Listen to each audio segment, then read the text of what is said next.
വനിതാ ശിശു വികസന വകുപ്പ് താഴെ പറയുന്നവയിൽ ഏത് പദ്ധതികളാണ് ശരിയായിട്ട് വന്നിരിക്കുന്നത്? Aswasanidhi, Nirbhaya, supplementary nutrition programme എന്നിവയെല്ലാം ആരുടെ പദ്ധതികളാണ്? ഹ്യൂമൻ ചൈൽഡ് കേരളയാണ്. നമുക്കൊരു ലോങ് പദ്ധതികൾ പഠിക്കാൻ വേണ്ടിയിട്ടുണ്ട്. പിന്നെ നമ്മൾ കുറച്ച് പദ്ധതികൾ ഞാൻ നിങ്ങളെ പഠിപ്പിക്കാം, നിങ്ങൾക്ക് ബോറടിക്കുന്ന വരത്തേക്ക് കേട്ടോ.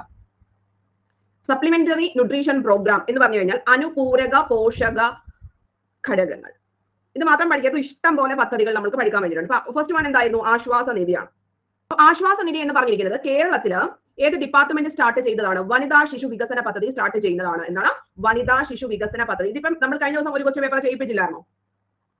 സെക്യൂരിറ്റി ഓഫീസറോ യൂണിവേഴ്സിറ്റിക്കകത്ത് തന്നെ. അപ്പൊ ആ ഒരു ക്വസ്റ്റ്യൻ പേപ്പറിന്റെ കണ്ടിന്യൂഷൻ ആണ്. ഈ ഒരു ക്വസ്റ്റ്യൻ പേപ്പർ തീർത്തിട്ട് നമ്മൾ അടുത്ത ക്വസ്റ്റ്യൻ പേപ്പറിലേക്ക് പോകത്തുള്ളൂ.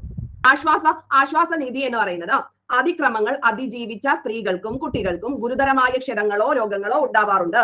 ആസിഡ് അതിക്രമങ്ങൾ അതിജീവിച്ച് പലപ്പോഴും ജീവിതകാലം മുഴുവൻ ഘട്ടഘട്ടമായിട്ടുള്ള ശാരീരിക മാനസിക ചികിത്സകൾ വേണ്ടിവരുന്നു.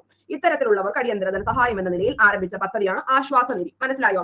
അതായത് അതിക്രമങ്ങൾ അതിജീവിച്ച കുട്ടികൾക്കും സ്ത്രീകൾക്കും ഗുരുതരമായ ക്ഷതങ്ങളോ രോഗങ്ങളോ ഉണ്ടാവാറുണ്ട്. അപ്പൊ അവർക്ക് ജീവിതകാലം മുഴുവനും ശാരീരികമായിട്ടും മാനസികമായിട്ടും ഉണ്ടാകുന്ന രോഗങ്ങൾക്ക് അടിയന്തര ചികിത്സ അല്ലെങ്കിൽ ധനസഹായം നൽകുന്ന പദ്ധതിയാണ് ആശ്വാസ നിധി. മനസ്സിലായോ? ആസിഡ് ആക്രമണങ്ങളായാലും എന്തെങ്കിലും പ്രശ്നങ്ങളൊക്കെ ആയാലും അവർക്ക് ലൈഫ് ടൈം ഒരു അടിയന്തര സഹായം നൽകുന്ന പദ്ധതിയാണ് ആശ്വാസ നിധി. സ്പോൺസേഡ് ബൈ ആരുടേതാണ്? വനിതാ ശിശു വികസനം കേരളവുമായി ബന്ധപ്പെട്ടിരിക്കുന്നു. ക്ലിയർ? ഇനി വനിതാ സംരക്ഷണ ഓഫീസറും ജില്ലാ ശിശു സംരക്ഷണ ഓഫീസറും, അതായത് വനിതയും ശിശുവുമാണല്ലോ ഇവിടെ വന്നിരിക്കുന്നത്. സോ ആ രണ്ടാൾക്കാരും തയ്യാറാക്കിയിരിക്കുന്ന അന്വേഷണ റിപ്പോർട്ടും ശുപാർശയും സമർപ്പിക്കുന്നതിന്റെ അടിസ്ഥാനത്തിൽ വനിതാ ശിശു വികസന വകുപ്പ് ഡയറക്ടർ ധനസഹായം അർഹതപ്പെട്ടവരുടെ ബാങ്ക് അക്കൗണ്ടിലേക്ക് നിക്ഷേപിക്കുന്നു. അപ്പൊ രണ്ട് പേരും, അതായത് വനിതാ സംരക്ഷണ ഓഫീസറും ജില്ലാ ശിശു സംരക്ഷണ ഓഫീസറും തയ്യാറാക്കിയ അന്വേഷണ റിപ്പോർട്ടും ശുപാർശയും സമർപ്പിക്കുന്നതിന്റെ അടിസ്ഥാനത്തിൽ ആരാണ് ആ വകുപ്പിന്റെ, അതായത് വുമൺ ചൈൽഡ് വനിതാ ശിശു വികസന വകുപ്പ് ഡയറക്ടർ ധനസഹായം അർഹതപ്പെട്ടവരുടെ ബാങ്ക് അക്കൗണ്ടിലേക്ക് നിക്ഷേപിക്കുന്നു. Is it okay? ഇത് ഞാൻ ബേസ് മാത്രമേ പഠിപ്പിക്കുന്നുള്ളൂ. ഇന്നത്തെ ആശ്വാസ നിധി എന്ന് പറഞ്ഞിരിക്കുന്നത് എന്തെങ്കിലും പ്രോബ്ലംസ് വന്നിരിക്കുന്ന അതിക്രമങ്ങളൊക്കെ നേരിട്ടുള്ള അല്ലെങ്കിൽ ആസിഡ് അക്രമങ്ങൾ വന്നിട്ടുള്ള വനിതകൾക്കോ ശിശുക്കൾക്കോ ഉള്ള life time mental and physical ആയിട്ടുള്ള ധനസഹായം ആണ്. ഇത് കൊടുക്കുന്നത് ആരുടെ അടിസ്ഥാനത്തിലാണ്? കറസ്പോണ്ടിങ് ആയിട്ടുള്ള ഡിപ്പാർട്ട്മെന്റിന്റെ റെക്കമെൻഡേഷൻ ലെറ്റർ ആർക്ക് കിട്ടുമ്പോഴാണ്? വനിതാ ശിശു വികസന വകുപ്പിന് കിട്ടുമ്പോഴാണ് അത് ആർക്ക് കിട്ടുന്നത്? കറസ്പോണ്ടിങ് ആയിട്ടുള്ള അവരുടെ ബാങ്ക് അക്കൗണ്ടിലേക്ക് നിക്ഷേപിക്കുന്നത്. അപ്പം ആശ്വാസ നിധി ആരുമായി ബന്ധപ്പെട്ടിരിക്കുന്നു? ആശ്വാസ നിധി ആരുമായി ബന്ധപ്പെട്ടിരിക്കുന്നു? പിന്നെ വനിതാ ശിശു വികസന വകുപ്പിന്റെ നേതൃത്വത്തിൽ നടന്നിരിക്കുന്ന ഒരു പദ്ധതിയാണ്.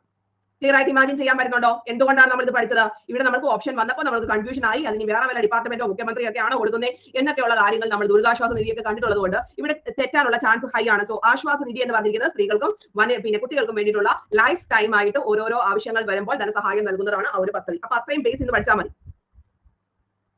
അടുത്തത് ഇവിടെ സപ്ലിമെന്ററി ന്യൂട്രീഷൻ പ്രോഗ്രാം എന്നൊരു സംഭവം ഉണ്ടായിരുന്നു. അപ്പൊ ആ സപ്ലിമെന്ററി ന്യൂട്രീഷൻ എന്ന് പറഞ്ഞു കഴിഞ്ഞാൽ അനുപൂരകം എന്നിട്ട് മാത്രമാണ് ഞാൻ നോക്കിയപ്പോൾ കണ്ടിരിക്കുന്നത് അവരുടെ സൈറ്റിനകത്ത്. സോ അനുപൂരകത്തിന്റെ കണ്ടന്റ് നമുക്കൊന്ന് ജസ്റ്റ് ആയിട്ടൊന്ന് പഠിച്ചിട്ട് വരാം. ഓക്കെ, അപ്പൊ ഞാൻ അനുപൂരക പോഷക ആഹാര പദ്ധതി എന്ന് പറയുന്നത് എന്താണ്? വളർച്ചയുടെ ഓരോ ഘട്ടത്തിലും നിർദ്ദേശിച്ചിട്ടുള്ള പോഷക ആഹാരത്തിന്റെ അളവും ദിവസവും ആഗിരണം ചെയ്യപ്പെടുന്ന പോഷക ആഹാരത്തിന്റെ അളവും തമ്മിലുള്ള അന്തരം കുറയ്ക്കുന്നതിന് ആവിഷ്കരിച്ചിട്ടുള്ള പോഷക ആഹാര പദ്ധതിയാണ് ഏത്? അനുപൂരക പോഷക ആഹാര പദ്ധതി എന്ന് പറയുന്നത്. മനസ്സിലായോ? സപ്ലിമെന്ററി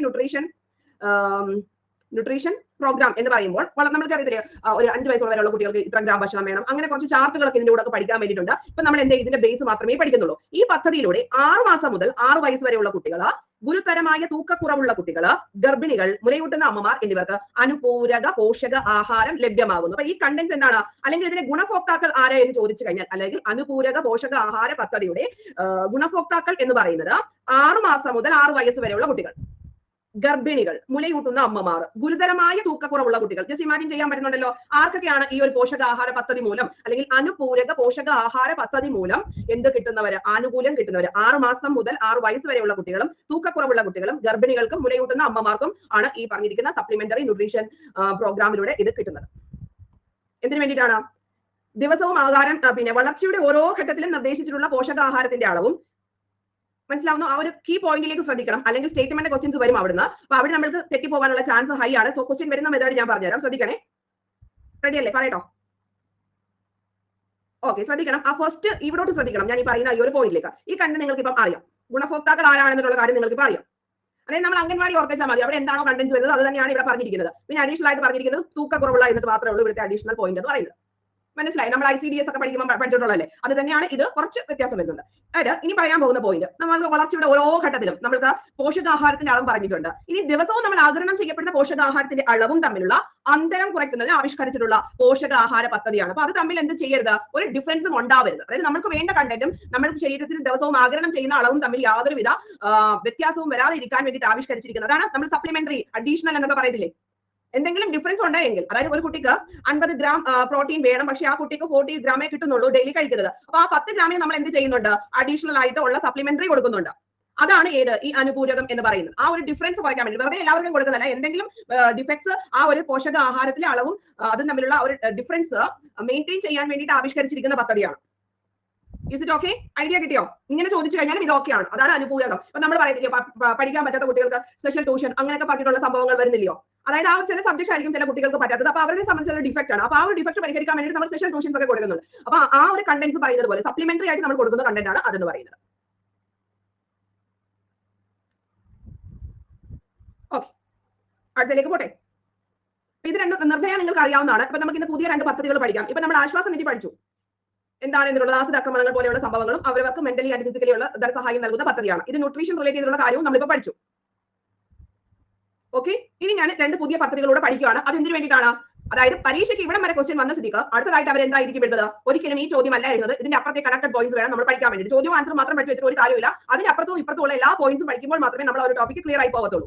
അങ്ങനെ പഠിച്ചെങ്കിലായിരിക്കും നമ്മൾ ടോപ്പ് ലെവൽ റാങ്കിലേക്ക് വരാൻ പറ്റുന്നത്. പിള്ളേർ എന്ത് ചെയ്യും? ക്വസ്റ്റ്യനും ആൻസറും മാത്രം പഠിക്കും. അപ്പൊ എന്ത് ചെയ്യും? ഒരു 25% മാത്രമേ കവർ ആവത്തുള്ളൂ. ബാലൻസ് കൂടെ നമ്മൾ പഠിച്ചെങ്കിൽ മാത്രമേ എന്ത് ചെയ്യത്തുള്ളൂ? നമുക്ക് മുന്നേക്ക് കുതിക്കാൻ പറ്റത്തുള്ളൂ. അപ്പൊ നമ്മൾ റോക്കറ്റ് പോലെ കുതിക്കാൻ വേണ്ടിയിട്ട് നമ്മൾ ഇതൊക്കെ പഠിക്കുന്നത്. ഓക്കെ, ശ്രദ്ധ എന്ന് പറഞ്ഞിരിക്കുന്ന പദ്ധതി സ്ത്രീകൾക്കും കുട്ടികൾക്കുമെതിരായ അതിക്രമങ്ങളുടെ എണ്ണം വർദ്ധിച്ചുകൊണ്ടിരിക്കുന്ന നിലവിലെ സാഹചര്യത്തിൽ വനിതാ ശിശു വികസന വകുപ്പ് ഉദ്യോഗസ്ഥർക്കും സേവനദാതാക്കൾക്കും നിയമപരമായ അവബോധം നൽകുന്നു. അപ്പൊ ഇത് എന്തിനു വേണ്ടിയിട്ടാണ് കുഞ്ഞുങ്ങളെ?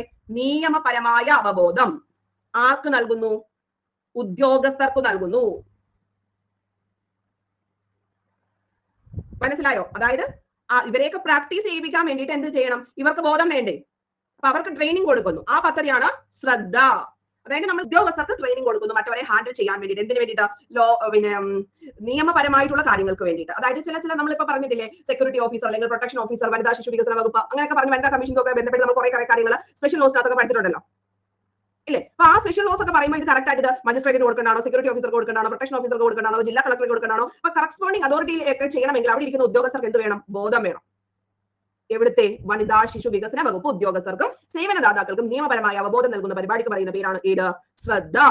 സ്ത്രീകളുടെയും കുട്ടികളുടെയും അവകാശങ്ങൾ തിരിച്ചറിയാനും അത്തരം അതിക്രമങ്ങൾക്കെതിരെ പ്രവർത്തിക്കാനും ഉള്ള സാമൂഹിക ഉത്തരവാദിത്വത്തെക്കുറിച്ച് വെളിച്ചം വീശാനും കഴിയുന്ന ഒരു അംഗീകൃത സമൂഹം കെട്ടിപ്പടുക്കുക എന്നാണ് ഈ പദ്ധതി. Social responsibility.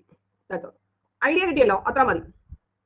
ശ്രദ്ധ റിലേറ്റഡ് ടു സ്ത്രീകൾക്കും കുട്ടികൾക്കും എതിരായിട്ടുള്ള അതിക്രമങ്ങളെ കുറിച്ച് നിയമപരമായിട്ടുള്ള ബോധം നൽകാൻ വേണ്ടിയിട്ട് വനിതാ ശിശു വികസന വകുപ്പിലെ ഉദ്യോഗസ്ഥർക്കും സേവനദാതാക്കൾക്കും ഉള്ള ട്രെയിനിങ് പ്രോഗ്രാം ആണ് ശ്രദ്ധ. ബോറടിക്കുന്നോ? കൈത്താങ്.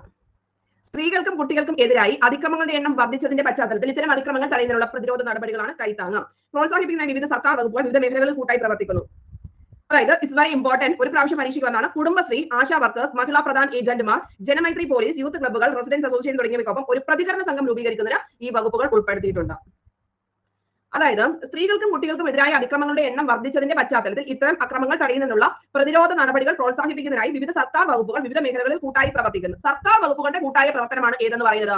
കൈത്താങ് വകുപ്പ്. അതായത് സർക്കാരിൽ തന്നെ നമ്മൾ മുമ്പേ പറഞ്ഞ എന്തുവായിരുന്നു? വനിതാ ശിശു വികസന ഉദ്യോഗസ്ഥരുടെ ട്രെയിനിങ്ങും സേവനദാതാക്കളുടെ ട്രെയിനിങ്ങുമാണ് പറഞ്ഞത് ശ്രദ്ധ. പിന്നെ ആശ്വാസ നിധി പറഞ്ഞത് എന്തുവായിരുന്നു? ആ ഡിപ്പാർട്ട്മെന്റിൽ തന്നെ ചികിത്സാ സഹായം നൽകുന്നു ആശ്വാസ നിധി.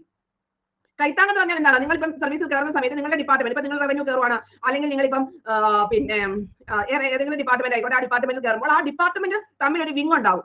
അത് തമ്മിലുള്ള കണക്ഷൻ ആർക്ക് വേണ്ടിയിട്ട്? സ്ത്രീകൾക്കും കുട്ടികൾക്കും എതിരെ. അതാണ് ഏത്? കൈത്താങ് എന്ന് പറഞ്ഞിരിക്കുന്നത്. മനസ്സിലായോ? ഗവൺമെന്റ് ഡിപ്പാർട്ട്മെന്റുകളുടെ കൂട്ടായ പ്രവർത്തനം ഫോർ എഗനിസ്റ്റ് ആർക്ക് വേണ്ടിയിട്ട്? സ്ത്രീകൾക്കും കുട്ടികളിലും അതിക്രമങ്ങൾ തടയാൻ വേണ്ടിയുള്ള പ്രതിരോധ ശൃംഖല. അതാണ് കൈത്താങ്. ക്ലിയർ? മനസ്സിലായോ? അത്രയും ആലോചിച്ചാൽ മതി. ഇപ്പം ഇതിനകത്ത് ആരൊക്കെ ഇൻക്ലൂഡ് ചെയ്യിപ്പിക്കുന്നുണ്ട് ഇവര്? കുടുംബശ്രീ, ആശാ വർക്കേഴ്സ്, മഹിളാ പ്രധാൻ ഏജന്റുമാർ, ജനമൈത്രി പോലീസ്, യൂത്ത് ക്ലബ്ബുകൾ, റെസിഡൻസ് അസോസിയേഷൻ തുടങ്ങിയവർക്കൊപ്പം ഒരു പ്രതികരണ സംഘം രൂപീകരിക്കുന്നത് ഈ വകുപ്പുകൾ ഉൾപ്പെടുത്തിയിട്ടുണ്ട്. ഇതെല്ലാം കൂടെ ചേർന്നിട്ട് ഒരു വിങ്ങായിട്ട് പ്രവർത്തിക്കും. അത്രയും മതി.